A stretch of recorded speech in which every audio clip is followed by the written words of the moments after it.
നമസ്കാരം സുഹൃത്തുക്കളെ. വയനാട്ടിലെ ദുരന്തത്തെക്കുറിച്ച് പ്രത്യേകിച്ച് പറയേണ്ട ആവശ്യമില്ല. അവരനുഭവിക്കുന്ന ത്യാഗങ്ങളെക്കുറിച്ചും വിഷമങ്ങളെക്കുറിച്ചും അവർക്ക് ഒന്നും ഇനി എന്ത് ചെയ്തു കൊടുത്താലും ഒന്നും പകരമായില്ലെങ്കിലും നമ്മളെല്ലാവരും ഒരു കൈത്താനം. നമ്മൾ മലയാളികളുടെ ഏറ്റവും വലിയൊരു പ്രത്യേകത ആ കാര്യത്തിൽ മലയാളികൾ കഴിഞ്ഞുള്ള എല്ലാ സംസ്ഥാനങ്ങളെ അപേക്ഷിച്ച് ഒറ്റക്കെട്ടായിട്ട് നിൽക്കുന്നത്. ഒരുപാട് പേര് സഹായങ്ങൾ പല പല രീതിയിൽ ചെയ്യുന്നുണ്ട്. പലർക്കും സഹായങ്ങൾ ചെയ്യണമെന്ന് ആഗ്രഹമുണ്ട്, പക്ഷേ സമയമില്ലാത്തതുകൊണ്ടും പലരും അത് മാറ്റി വെക്കുന്നു. എന്നാൽ നിങ്ങളാൽ കഴിയുന്ന ചെറിയൊരു തുകയായാലും ഇന്ത്യയുടെ ദുരിതാശ്വാസ നിധിയിലോ നിങ്ങളാൽ കഴിയുന്ന ഇപ്പോൾ ഒരുപാട് പേര് അവർക്ക് ഡ്രസ്സുകളും ആഹാര സാധനങ്ങളും മറ്റുള്ള പാർപ്പിട ആവശ്യങ്ങൾക്കുള്ള എല്ലാ രീതിയിലുള്ള പ്രോപ്പർട്ടീസിൻ്റെ ഡീറ്റെയിൽസൊക്കെ ഒരുപാട് പേര് വെളിവിടുന്നുണ്ട്.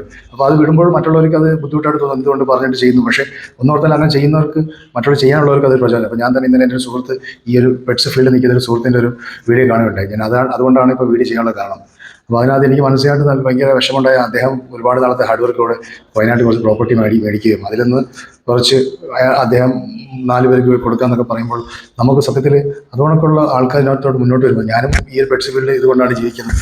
ഒരുപാട് കാര്യങ്ങൾ നമ്മൾ ജീവിക്കുന്നത് മുന്നോട്ട് പോകുന്നത് ഇതുകൊണ്ടാണ്. അപ്പോൾ നമ്മൾ കഴിയുന്ന ഒരുപാട് സഹായങ്ങൾ പലർക്കും ചെയ്യുന്നുണ്ട്, പക്ഷേ ആരും അറിയുന്നില്ലെന്നേ ഉള്ളൂ. പക്ഷേ ഇതിപ്പോൾ ഞാൻ ഈ വീഡിയോ ചെയ്യാനുള്ള കാരണം നമുക്ക് ഇതുകൊണ്ടൊക്കെ ഒരു ഓപ്ഷൻ ഉള്ളതുകൊണ്ട് സോഷ്യൽ മീഡിയയിൽ എത്തിപ്പെടുന്നവർക്ക് വീഡിയോസ് എത്തിക്കാൻ വേണ്ടിയാണ്. അപ്പോൾ മാക്സിമം എല്ലാവരും അവരെ കൊണ്ട് കഴിയുന്നത് ചെറിയ എമൗണ്ട് വലിയ എമൗണ്ട് എന്ന് പറഞ്ഞാൽ ആരും മാറ്റി വെക്കേണ്ട. ആർക്കും വലിയ എമൗണ്ട് പെട്ടെന്ന് എടുക്കാനുള്ള സാഹചര്യം കാണത്തില്ല. ഈ പറഞ്ഞ ഞാൻ തന്നെ പല പല ഫിനാൻഷ്യൽ ഇഷ്യൂസിലൂടെ കടന്നു പോയിക്കൊണ്ടിരിക്കുകയാണ്. കാണുന്നവർക്ക് ഓരോരുത്തർക്ക് ഓരോ പ്രശ്നങ്ങളുണ്ട്. അപ്പോൾ നമുക്ക് നമ്മുടെ സഹോദരങ്ങൾക്ക് നമ്മൾ ചെയ്യാൻ ഉറ്റവരും ഉടവരും നഷ്ടപ്പെട്ട് വീട് നഷ്ടപ്പെട്ട് ഇനി ജീവിതത്തിൽ എന്ത് ചെയ്യുമെന്ന്, പിന്നെ സർക്കാരും നമ്മുടെ ഒരുപാട് പേര് അവർക്ക് വേണ്ടി കൈത്താങ്ങാണ്ട് നിൽക്കുന്നുണ്ട്. നമ്മൾ കൂടി എന്തെങ്കിലും ചെയ്ത് കൊടുക്കാൻ പറ്റുമെങ്കിൽ അത് വളരെ വളരെ അത് ദൈവത്തിൻ്റെ ഭാഗത്തു നിന്ന് കൂലി കിട്ടുന്ന ഒരു സംഭവമായിരിക്കും. നമ്മുടെ വീട്ടിൽ നമ്മുടെ മക്കൾക്ക് വേണ്ടി നമ്മുടെ മാതാപിതാക്കൾക്ക് വേണ്ടി നമ്മൾ കടന്ന് ജോലി ചെയ്തു അവർക്ക് എന്തെങ്കിലും ഒരു ചെറിയ പനി വന്നാൽ പോലും നമുക്ക് ഉൾക്കൊള്ളാൻ പറ്റില്ല. ഒറ്റ രാത്രി കൊണ്ട് ആ നാട് മൊത്തവും വല്ലാത്തൊരു അവസ്ഥയിലോട്ട് അവരുടെ ഇനിയുള്ള ജീവിതം എന്ന് പറയുന്നത് വല്ലാത്തൊരു അവസ്ഥയിലോട്ട് നമുക്ക് ഇവിടെ നിന്ന് ആലോചിക്കുമ്പോൾ തന്നെ TV ഇടാൻ പോലും സത്യം പറഞ്ഞാൽ ഞാൻ ഫോണിൽ പോലും വാർത്തകൾ വരുമ്പോൾ മാക്സിമം കാണാതിരിക്കാൻ നോക്കണം. അത്രയ്ക്കും വിഷമമുണ്ടാക്കുന്ന രീതിയിലുള്ള ന്യൂസുകൾ നമ്മൾ ഡെയിലി കണ്ടുകൊണ്ടിരിക്കുന്നത്. അപ്പം എല്ലാവർക്കും ഞാനിത് വീഡിയോയിലൂടെ വന്ന് ഞാൻ കൊടുക്കുന്നതെന്നും പറഞ്ഞുകൊണ്ട് പബ്ലിസിറ്റി ചെയ്യുമല്ല. എൻ്റെ ഈ ഒരു മാസത്തെ എനിക്ക് എന്ത് പ്രോഫിറ്റ് എൻ്റെ ബിസിനസ്സിനകത്തുണ്ട് അത് മൊത്തം ഞാൻ ഈ ഒരു വയനാട്ടിലെ പുനരധിവാസത്തിന് വേണ്ടി എത്ര രൂപയായാലും ഞാനത് കൊടുക്കും. അത് അർഹതപ്പെട്ടവരുടെ കയ്യിലായിരിക്കും നമ്മൾ കൊടുക്കുന്നത്. അതുകൊണ്ട് നിങ്ങൾക്ക് എന്തെങ്കിലും സഹായിക്കാനുള്ളവർ അത് കൊടുക്കണം.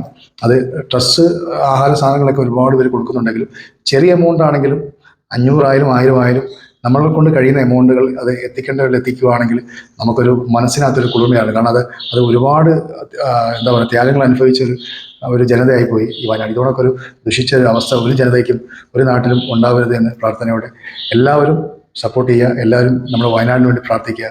നന്ദി, നമസ്കാരം.